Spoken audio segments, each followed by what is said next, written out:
Welcome, Spark. So what kind of Spark are you? Player? Creator? Or both? The stories yet to be told. The games to be made. Civilizations and societies to be formed. The universe is waiting for you to bring it to life. Now, how do we begin?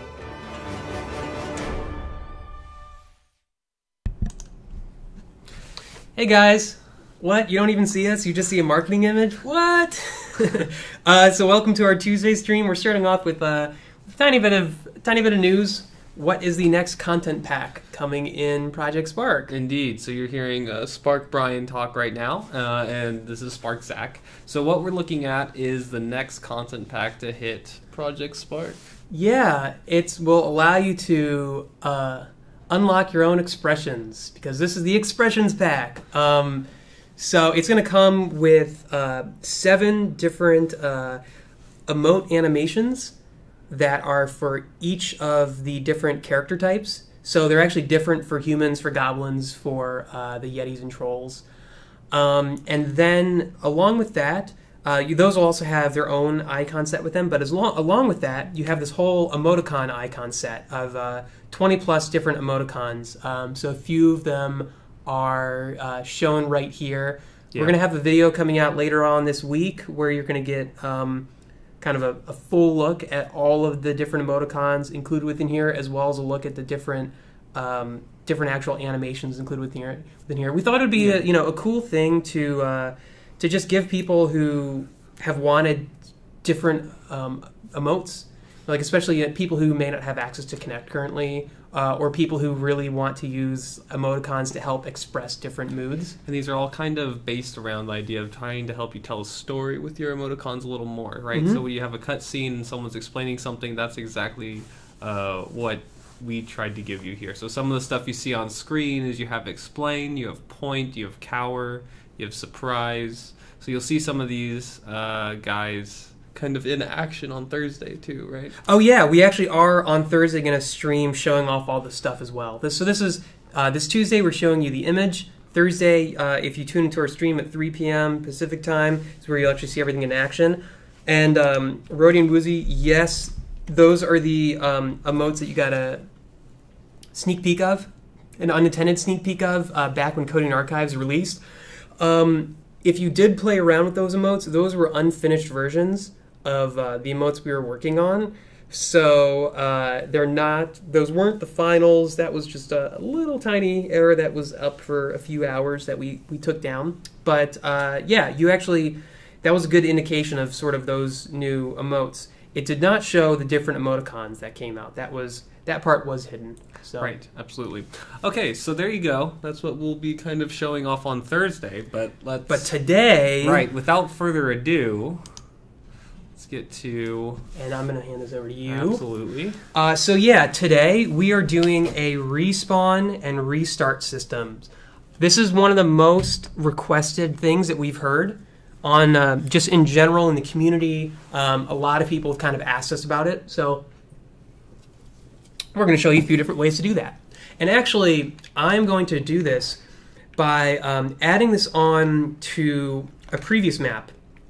For those of you who watched our streams on Part 1 and Part 2, How to Make an RPG, you might remember we put together this tactical RPG. It's also a starter kit right now. It's where you can switch between your characters, sort of move around the world, take control of them. I thought it would be good to add on respawning and resetting onto this because it uses more than one playable character. And so I think the hallmark of a great respawn system is one that works no matter how many playable characters you have. Okay. So I wanted to show it off in a system where you need to have it respawn 4 characters at once. So that's why we are doing it with these guys. So the very first thing you want to do, any character you want to use with respawning and restarting in your world, you want to make sure they are a template. That's the most important part.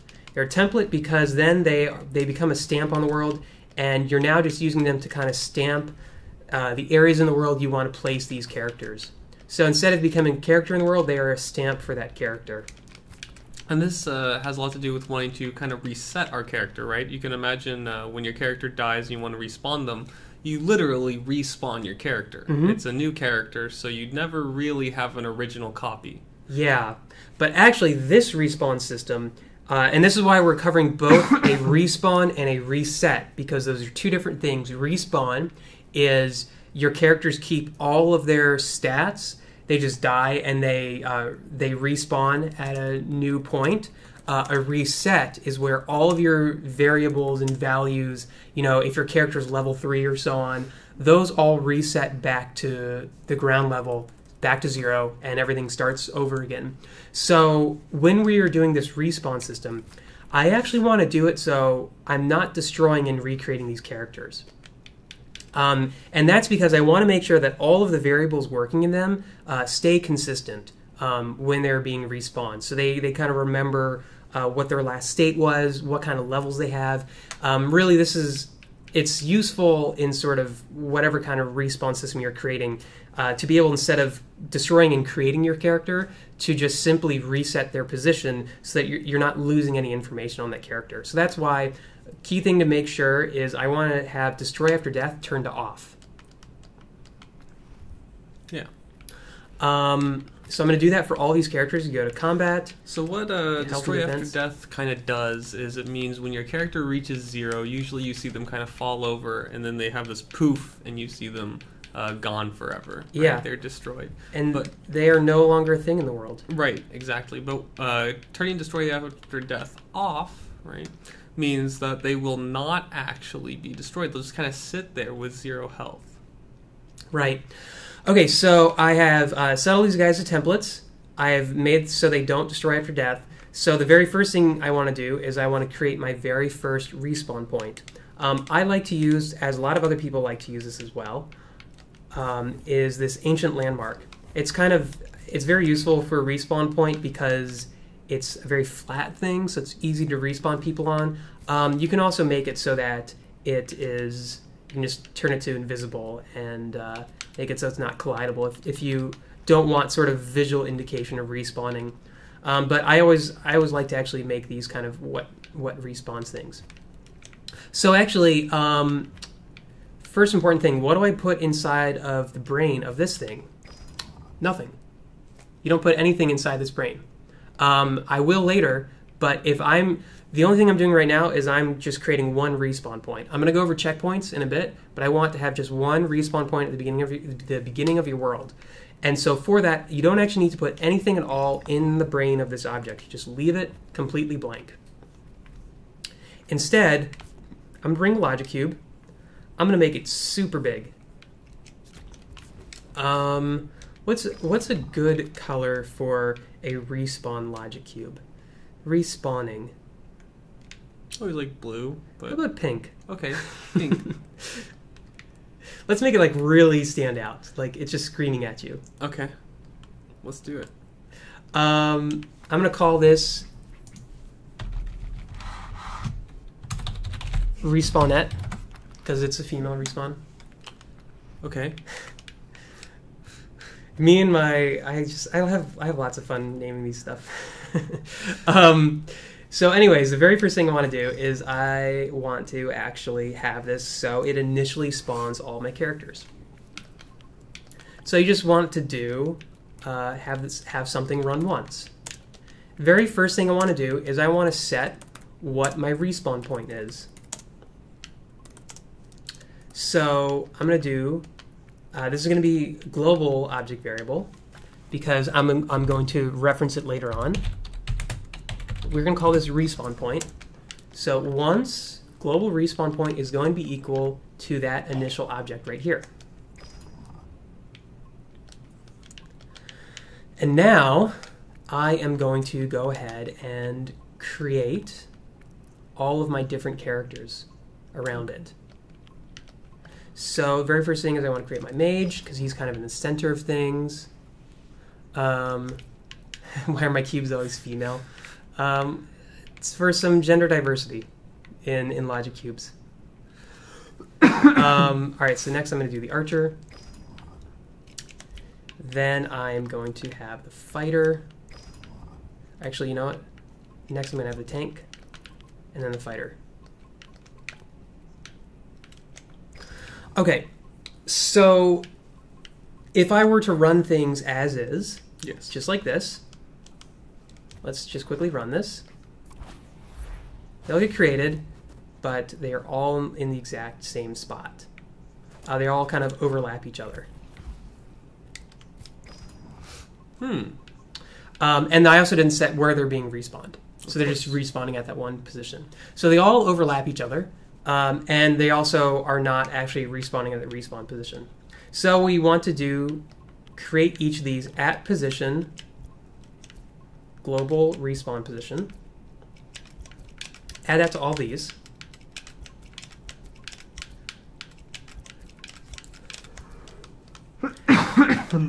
But again, I run this, and they all overlap each other. It's not too pretty looking, like having them all just overlap each other like that, and they kind of all are created at the same point, and then they spread out. It's true. So kind of a big old dog pile. Not right. quite what you want. So what I want to do is I want to create each of them so they're slightly apart from each other as well. So this is just if you have a game where you just have one character, this isn't going to be too useful for you, but if anyone is creating a game where they have more than one playable character, this is just a way to show you how to create things kind of spread apart from each other. It's pretty simple too. So I just want to, first the mage is going to be kind of in the center.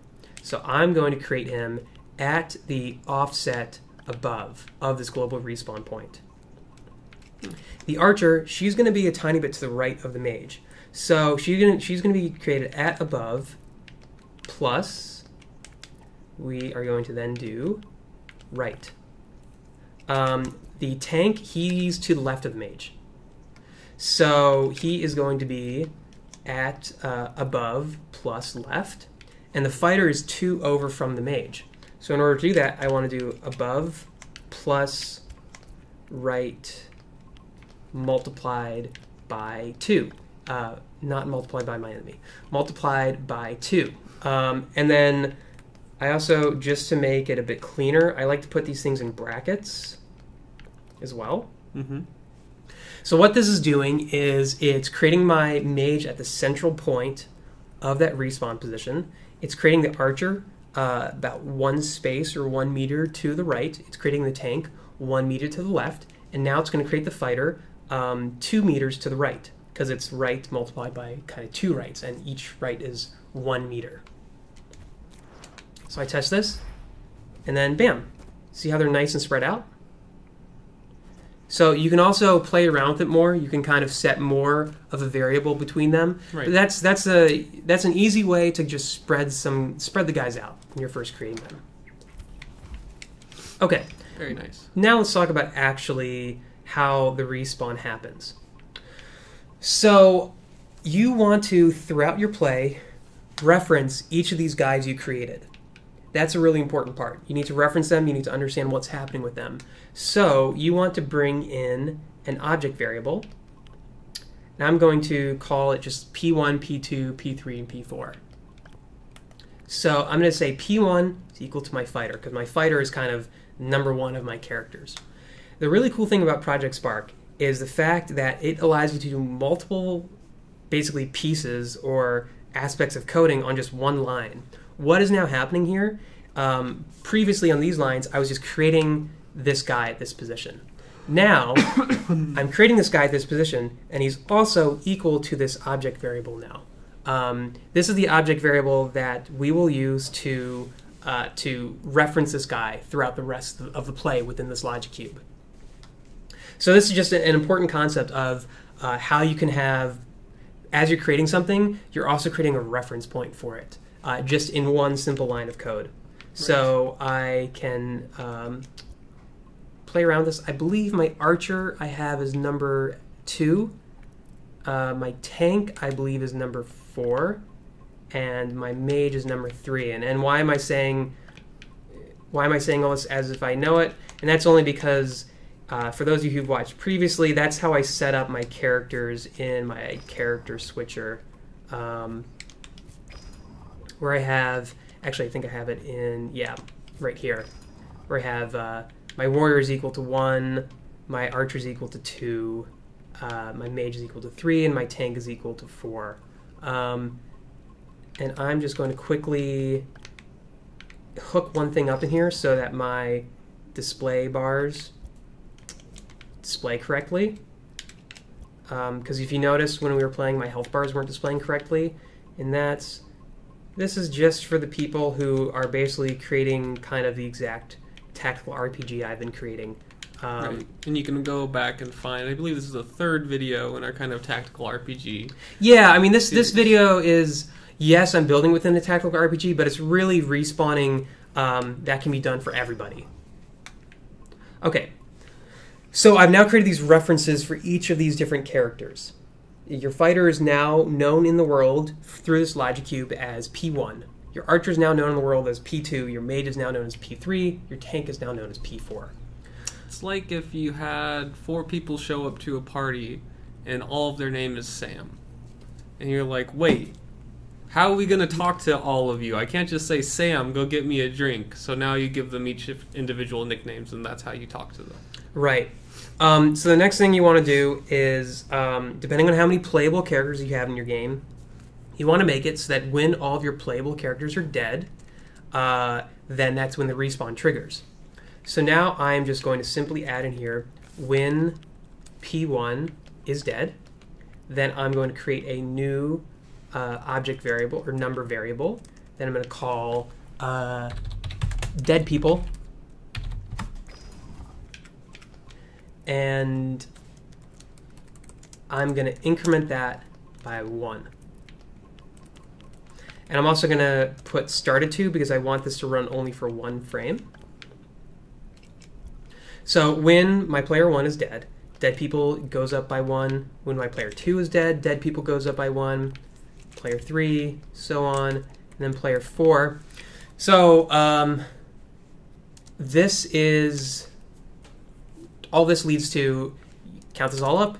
Once you have 4 dead people, you have 4 playable characters. So once you have 4 dead people, something happens.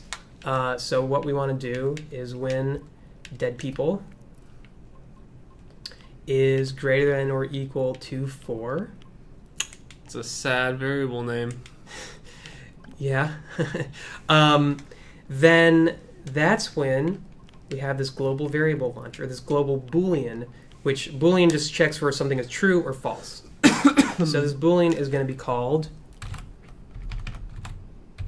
respawn. And that is now equal to true. Okay. So when your party is wiped, it's time to respawn. Exactly. When you respawn, first thing I like to do is I like to do a fade out. I like to kind of fade to black. So it's like kind of doom and gloom. It's everyone's gone, you're fading to black. So let's do a fade with a transition timer of 2. Then as soon as I hit a countdown timer of 2 seconds, so started to countdown timer 2, then a bunch of stuff is going to happen. So I'm waiting 2 seconds for my screen to fade completely to black. And then we start actually, what we're actually going to do, we are going to reset the positions of all of these guys. Now, just to make it easier for myself, I'm also going to just like change this up so I actually have it going 1, 2, 3, 4. Okay. Even though they're kind of spawning at different places. All right. So I'm going to copy my 4 lines from up here all the way down here. Ugh. Painful. It's not too painful. We're almost there. We almost got it. All right. So instead of creating these characters, I just want to reset their position. So I just simply want to let's get rid of. We don't want to create. We don't want to reference that. We don't need to say at position. So we don't need to create any of this stuff. So all I need to say is the position of player 1 is now going to be equal to the respawn position with this offset I created for it. position of player 2 is going to be equal to that respawn position plus that offset, player 3 and player 4. And so all of their positions are now going to be the position of your respawn point. And the easiest way to copy multiple lines, it's a tiny bit of a hack, but currently the easiest way to copy multiple lines, just put them all as child lines under something, and just copy that parent line, and then that copies everything. You want to kind of show what that looks like? Yeah, so actually I can just copy this parent line, start at 2, countdown timer 2, paste this here, bam, copies all that stuff. And then you could say that this could be a completely blank line, right? Like you could take out whatever's on the win side, and now it just runs like normal. And that's how you would copy and paste multiple lines quickly. Yeah, exactly. All right, next thing I want to do, all my characters are dead. I want to bring them back to life. So next thing I want to do is I want to revive all of my players. So we're going to revive player 1.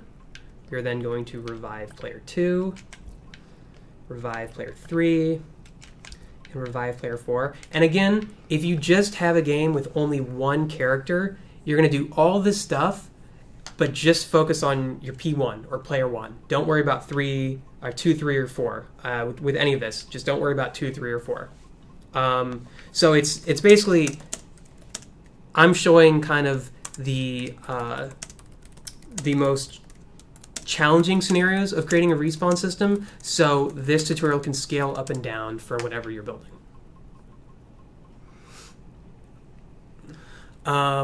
Okay, so now we've set all their positions, we've revived them, all is good. I just need to, again, say that my dead objects are now equal to 0. I have no more dead objects, so I need to actually say that, or else it'll still think that I have 4 dead people, and I don't. I have 0 dead people now.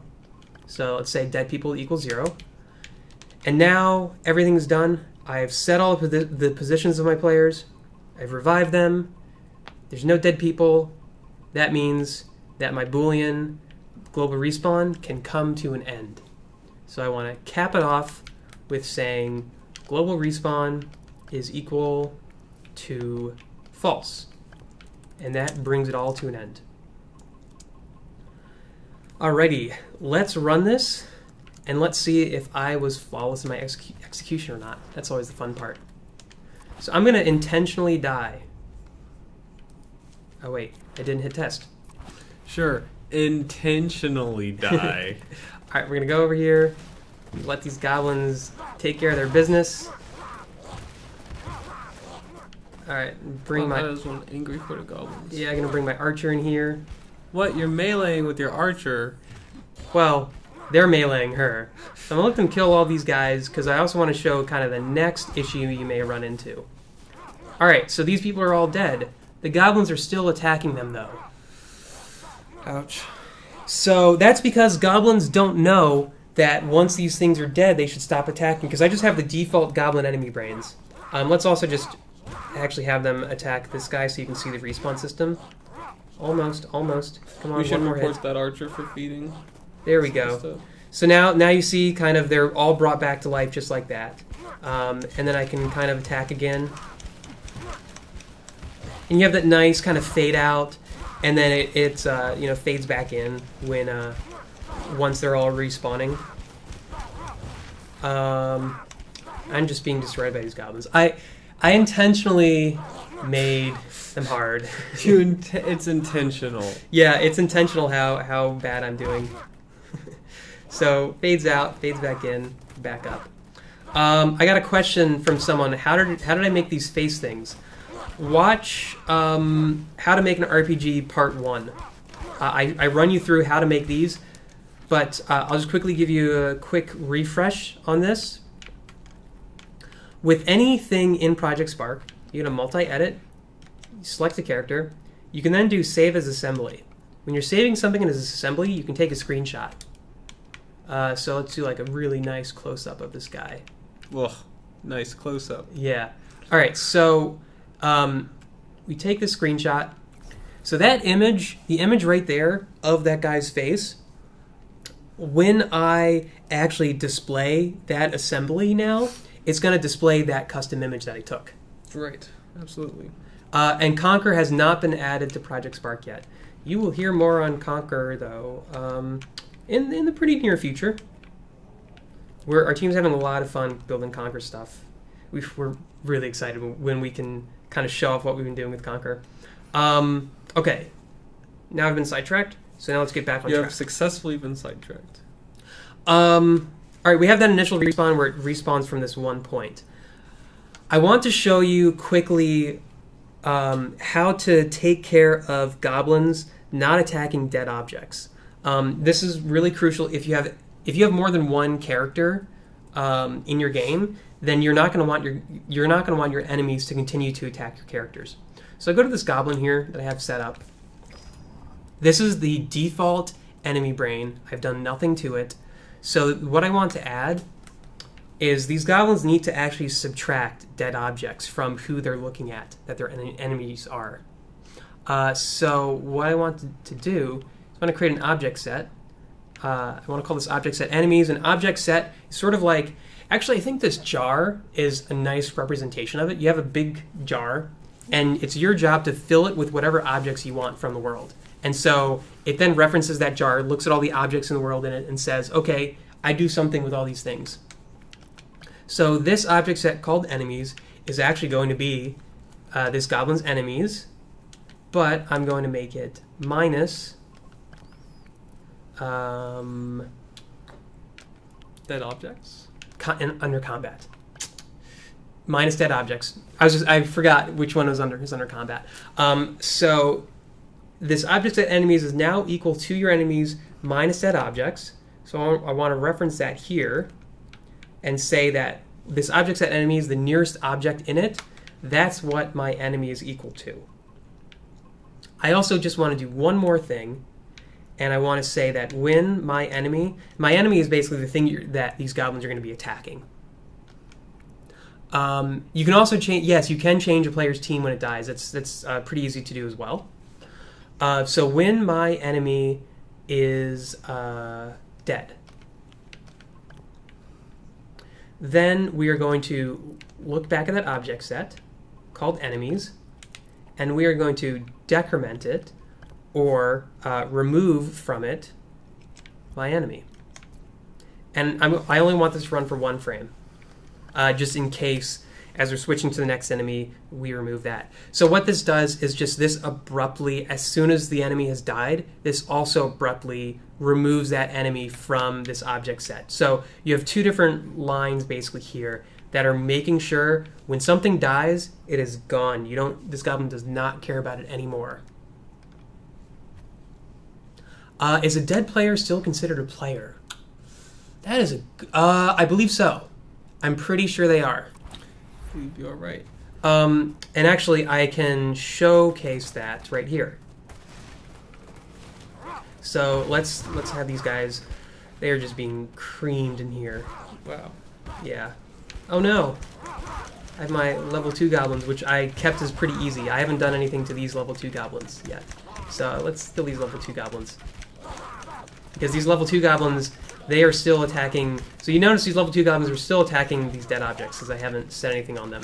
But you'll notice these default goblins that I'm working with, those they leveled up. Oh yeah, as soon as I level up, I actually have it so that everyone regains health again. Oh, this is just oh boy, it's a mess. But anyways, let's let my archer die.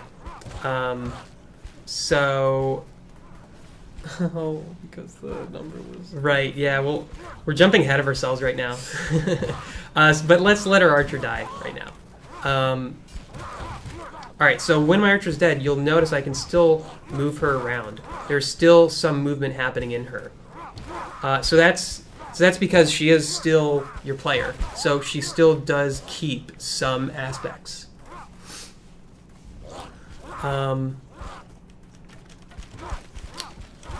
So yeah. So I kind of quickly showed off from there that now these goblins don't care about who is dead. The other ones do, but these ones don't. So let's move these other ones back so they don't cause any trouble anymore. Next up is checkpoints. If you just have one respawn point in your entire map, it's going to be kind of rough, especially if it's a long game. So let's go back to this thing. this thing which is completely blank right now, we are going to keep this from being blank, or we're going to make this not blank. Okay. What are we going to put there? With each of your checkpoints, you want to make them... The general idea is once a checkpoint kind of detects that your player's near it, then that checkpoint now becomes the checkpoint where it spawns all your players. So for that, I'm going to say that when I have started to detect, I'm bringing an object here, an object variable here that I've set before that I'm calling player. So when I've detected my global player, I've set my global player in previously. The global player in this instance, in this world, is the person I'm controlling. If you just have one character in your world, then you might just do started to detect, go to in-world picker, grab your character. So like say your character is just the mage. So when started to detect the mage, and just keep it like that. Here I want to detect the guy I am controlling. So once I've detected him, then I'm going to say that the global respawn point is equal to me. Global respawn point, that's the thing we set here. So initially we just said global respawn point is that that little checkpoint right there. So that's just kind of a once thing saying this is your initial respawn point. What this line of code does is this now makes it so that as soon as this checkpoint detects your player, that is now the global respawn point. And the global respawn point is also where, let's go back to this area. You'll notice as soon as kind of you start respawning your characters, their positions are just being set to your global respawn point. Right, absolutely. So just doing that, it'll basically set it to whatever this is. So we can just kind of place this around, and now my characters get close to this one because of the one line of code I have in here. Then this is now my checkpoint. And I can also, the nice thing about the system is also you can go back to previous checkpoint and say like you get to the end of the world, you want to go back to the very beginning for something. You can go back to your previous checkpoint, and the closest checkpoint to where you are is basically what's going to respawn you. Pretty darn close, yeah. Yeah, so that's just a nice way to have things. Another thing I like to do is the default detect radius can be kind of small of most objects. So you want to go into Edit, Properties, Brains, go to Sensors, Show Detect Sensor, turn that to True. And now you're going to see this bubble right here. So this bubble is the detect sensor of this checkpoint. You want to make sure with your checkpoints they have a pretty large detection zone, because the worst thing that can happen in a game is your character is walking along, and just because they were slightly off the path, they missed a checkpoint, and then they have to start from the very beginning. So I grab this, and I can then expand this. I want to make this pretty big. This is like super big. And you can keep on increasing it or even decrease to make it super small. And this just makes it so it's bigger, so it's easier for this to detect your player and then have that become your new respawn point.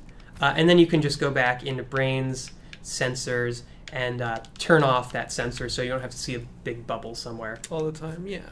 I also like to, just as a visual cue for myself, this doesn't necessarily have to be in-game, but I also like to have it so that the first time that this guy basically becomes your respawn point, it plays like a little effect. So that way, like you can see that it's kind of unlocked this new area. Yeah. So I just do play effects, and I do like Berserk start, something like that.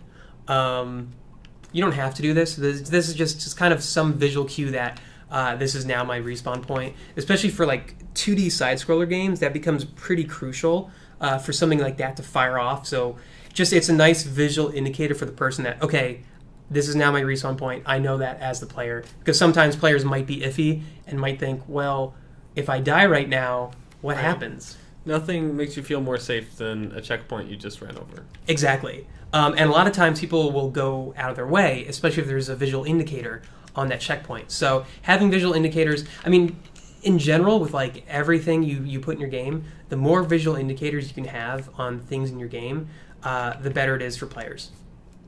Like the more effects that can play, the more lights that can turn on, the more some things that can happen to make it feel like they're unlocking something. It's usually called a feedback loop. It means every time you are interacting with your world, you're getting some kind of feedback from it. Yeah, and Rodin Woozy also had a good suggestion where a checkpoint text message, that also is a useful thing to have. Cool, so let's see how these guys work. Yeah.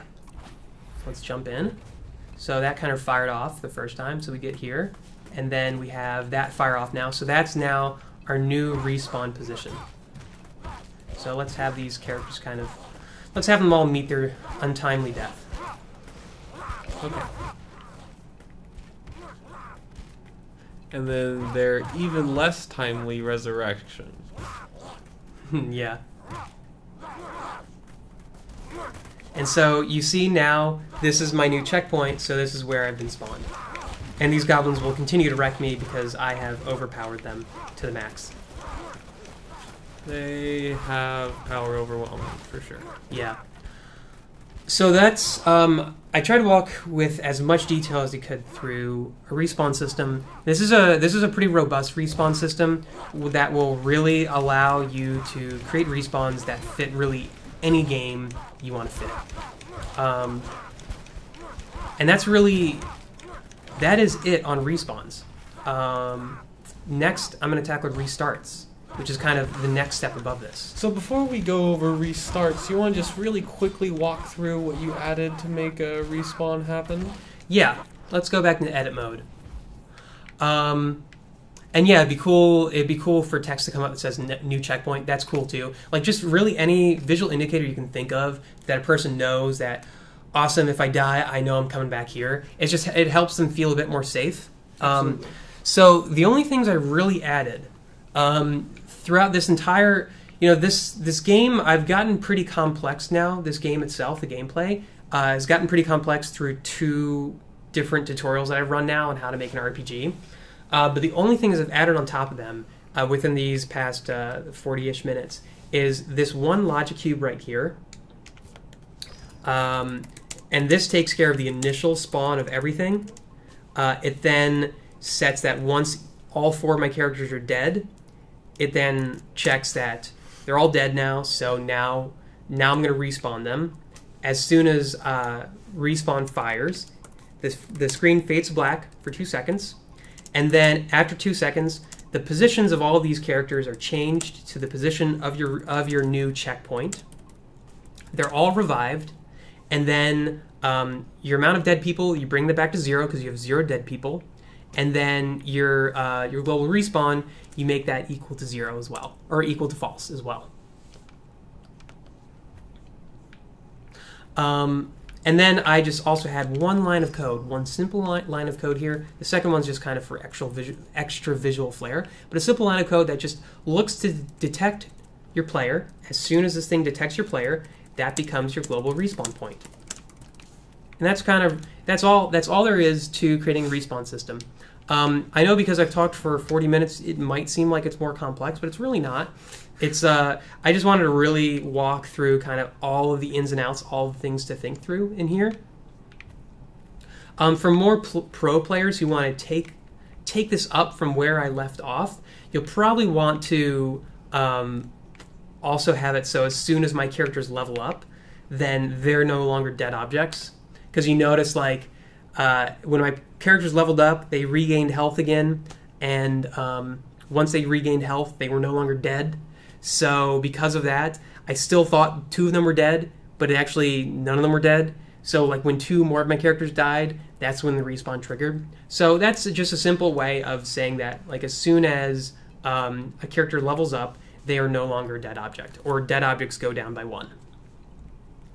Or actually, no, it resets to 0 because everybody levels up. So actually, that's such a simple thing. I can just quickly set it right now. So I'm going to grab this, what I call dead people. I'm just going to quickly put this in my leveling brain. Again, this is only for people who, this part's only for people who really want to follow along with this tactical RPG part of things. And then when player levels increased, then the variable inside of respawnnet, dead people, is now back to being equal to 0. Bam. That's it. Very easy. Okay. Restarting. That's something that I can cover within the next 15 minutes. Okay. Okay, so the main difference between restarting and resetting is going to be you're going to lose a lot more progress when you reset, right? when you reset, you should lose every bit of progress. You should start the game over from scratch. So what that means is basically in order to start everything on a clean blank slate, you basically want to delete everything and then create everything again. And that's just the easiest way to go about doing it. You can obviously go manually through kind of everything and like reset the health of every character to 100 or to back at full health. You can go through and make sure every variable in your world is set back to 0. But it's a lot easier to just delete all those things and then bring them back in. So I'm actually going to do all my restart within this brain right here. So the first thing I want to do is I want to actually create what triggers my restart.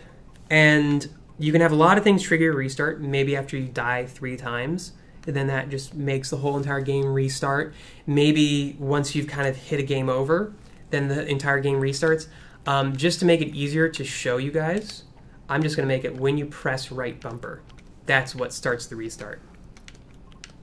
So we're going to have this new Boolean called global restart. And we're going to set that to true when you press on the right bumper.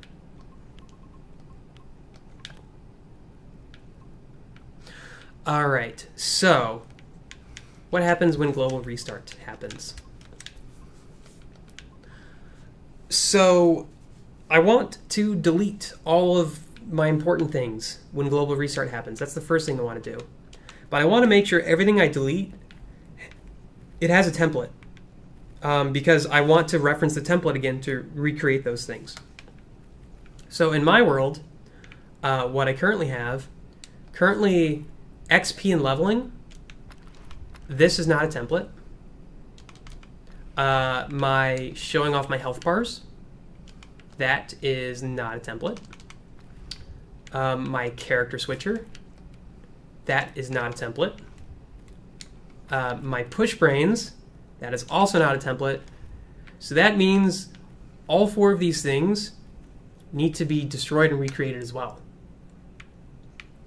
So we're going to turn all these into templates. This is where you want to go basically through all of your logic cubes you're using in your world that are kind of running real time, and also set those as templates as well. So basically everything that you want to destroy and bring back, you want to set them as templates. And now, because they're templates, they're not going to run, so I need to actually create those things to start out.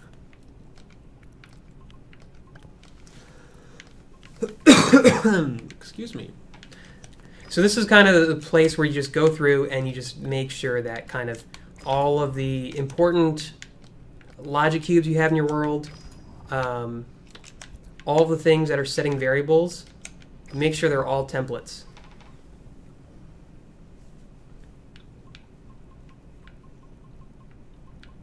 Okay.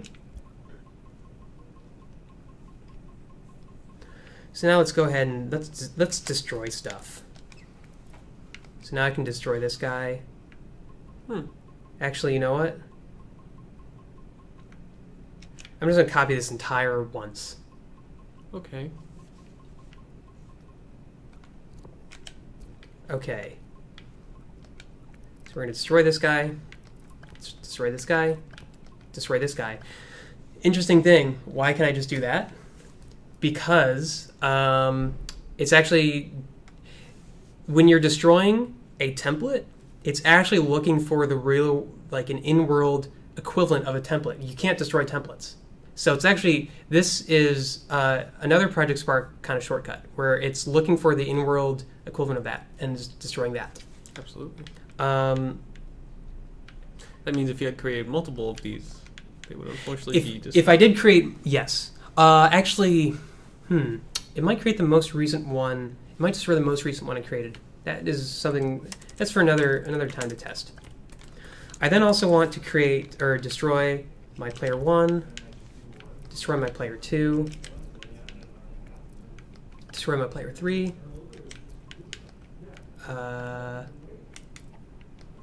and destroy player 4.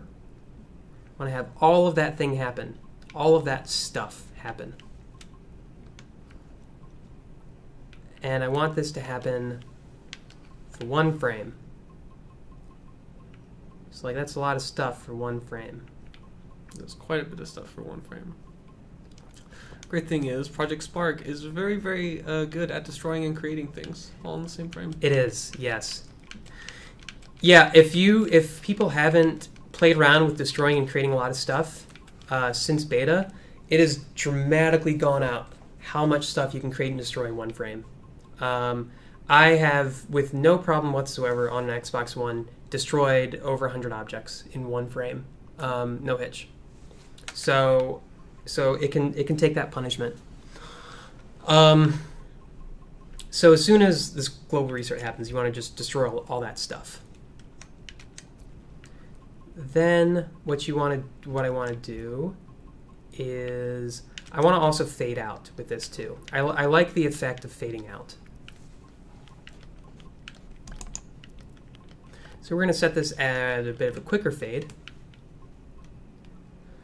And do that. And then we're going to have, after a countdown timer of 1,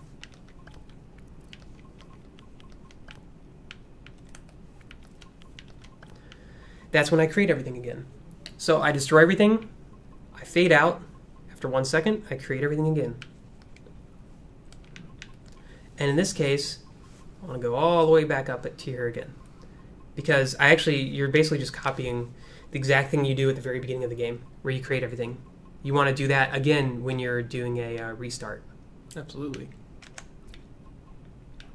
I don't want these to happen once. I want it to happen anytime I restart.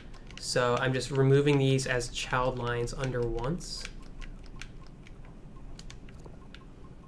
So I also, let's see, good. I'm setting the respawn point again as my very first respawn point. And then after all this is run, my restart is complete. I have finished restarting.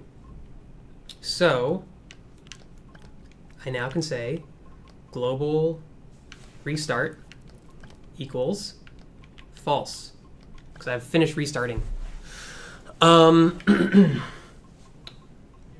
So all of that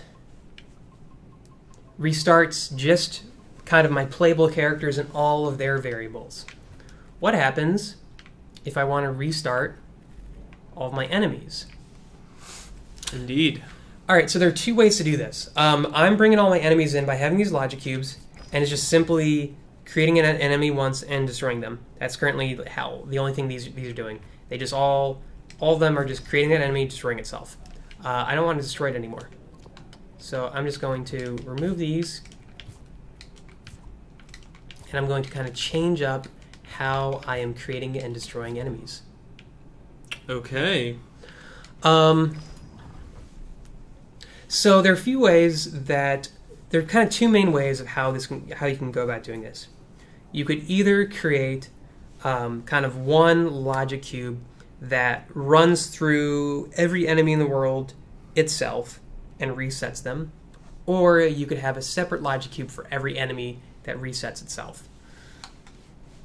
It's up to you how many logic cubes you want code running in, but I'm going to show you how to do it in just one kind of, we'll put this one over here. We'll call this the kind of like enemy restart logic cube.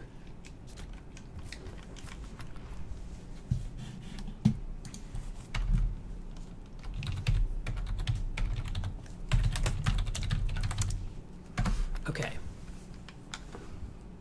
So that is going to be the enemy restart.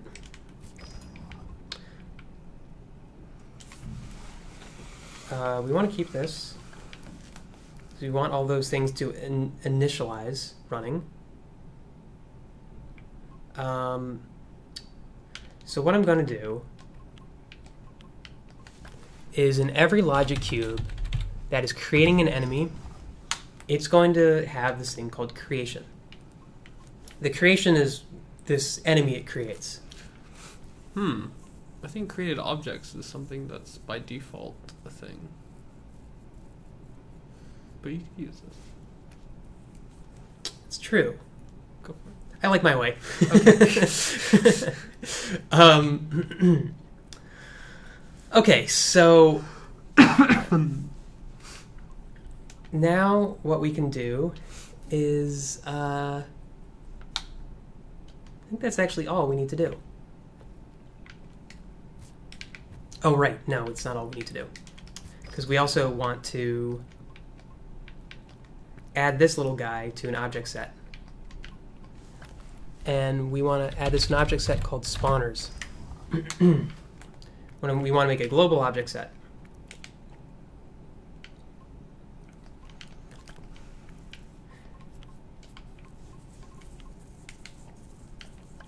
Okay. So now in this logic cube right here, we want to run something as soon as respawn happens. Or wait, not respawn, restart. We're so close to each other. All right, as soon as global restart happens, then we want to say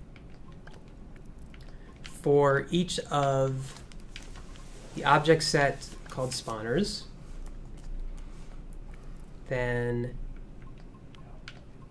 its creation is going to be destroyed. Okay.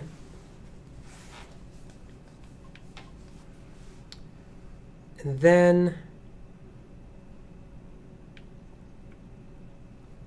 we are going to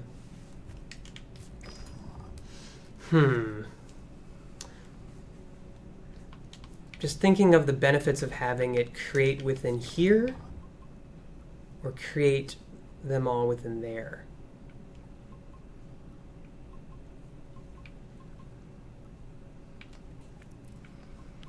When do you want them to be created? This is a question you have to ask yourself, good sir. Yeah, exactly. So you probably want to create them after a second. So then I want to do, after 1 second, it then creates them again. Because I kind of fade to black and then I go in after fading to black. So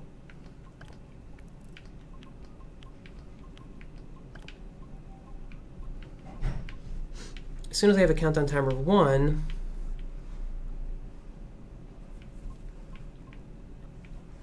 what is it going to do?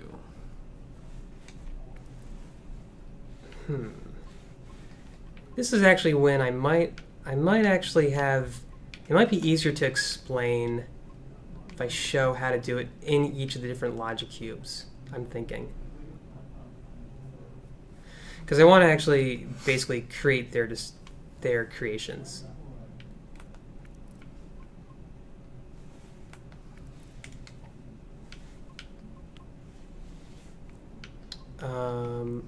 Where is the, oh, there we go. Yeah, okay, I think I'm going to actually show how to do this in the individual logic cubes. Okay. Which is a bit easier to understand. So I am just going to simply have in here when global restart, then this guy's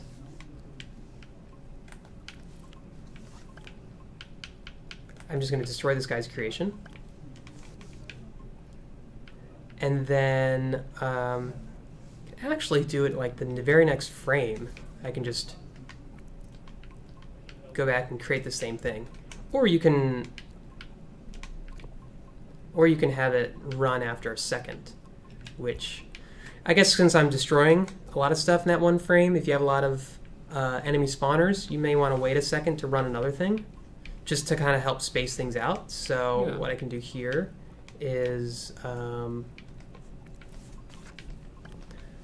do after a countdown timer of 1 second, and I create stuff. Okay, so in basically all of your spawner logic cubes, what you want to first do is just initiate them spawning whatever the enemy is that they're spawning. Then as soon as restart happens, it destroys that enemy, which I've called creation. And then as soon as after 1 second, then it's going to create another one. And actually, this might overrun what I have going on there, so I'm going to do after half a second. Because I have... This is where you kind of play the time game. It's a fun thing to play. But over here in this logic cube, if you remember, after 1 second, I have global restart equals false. So after 1 second, I make global restart false. So if this runs before this line right here, then it won't create anything. So I want to kind of make sure, no matter what, these goblins are created before global restart is done. So that's kind of a numbers game of like if you're seeing that something isn't happening, it might be because this line of code is running after a line of code somewhere else. So you may just want to play around with the numbers. The reason why I'm showing also this way instead of having like a main logic cube is because it's a bit more complicated when you have a bunch of different enemy types and you want to create those different enemy types in those spawners. That's when you're going to go into push brains, things like that, which we just want to show simple reset. Very simple reset. Yeah. Absolutely. So that's all we have going on here. We initially create something. As soon as global restart happens, we destroy that creation. And then after 5 seconds, we then create a new goblin. We create a new version of this. So 5 lines of code. That's what we have in all of our spawners. So we'll place this down. And now let's test this whole thing. Let's do it.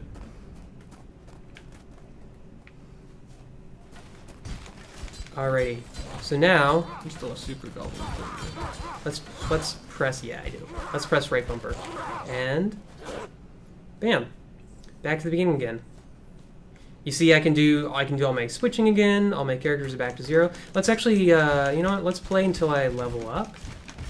So you can kind of Might want to move on to the next goblin. well, I'll at least kill one. I wanted to show what happens once I've actually successfully just killed one goblin. Can I get one? Can I get one goblin? There we go. Okay, you'll see my experience bar has gone up slightly, right? Ever so. Yeah, ever so slightly. So let's restart. It's back down to 0. That was the main thing I wanted to show. Okay, cool. Yeah. So we have a whole respawn system that comes into play when these guys all die, or a restart system where everything goes back to starting from scratch. When...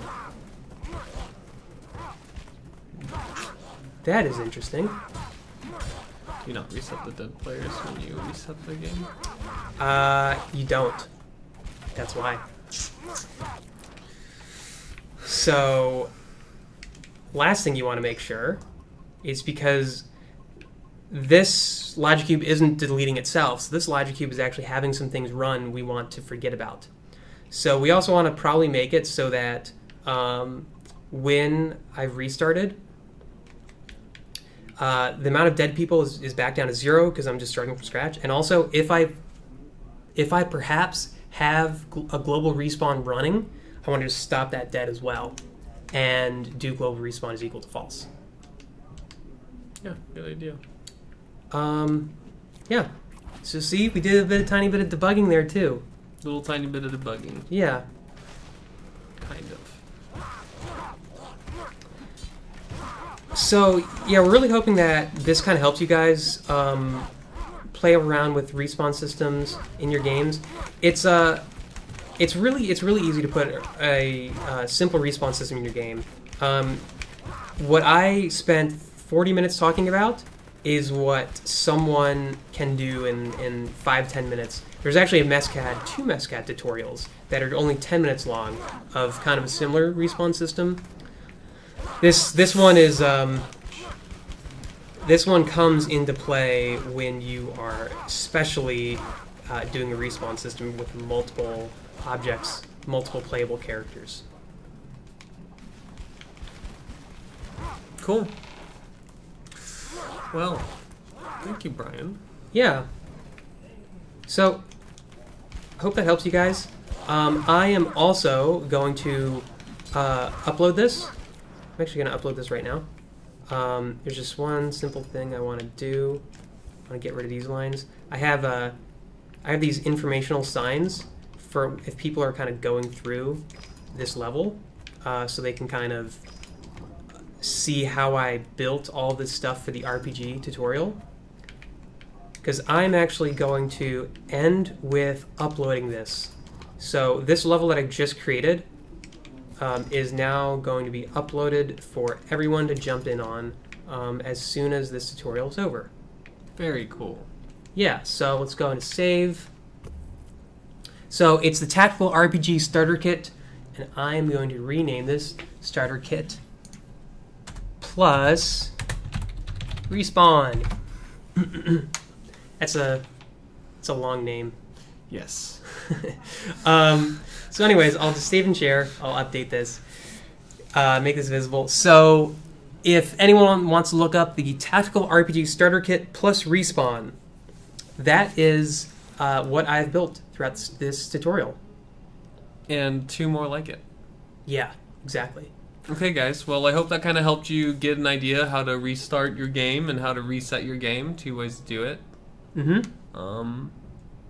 And I guess we will see you guys Thursday. Yeah, join us Thursday for us to show off all the goodies included in the Expressions Pack, which is slated to come out next week, most likely next Thursday, which is the 12th?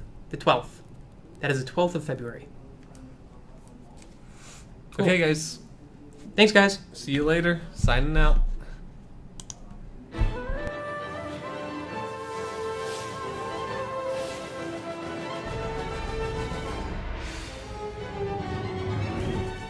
Create your game as you play?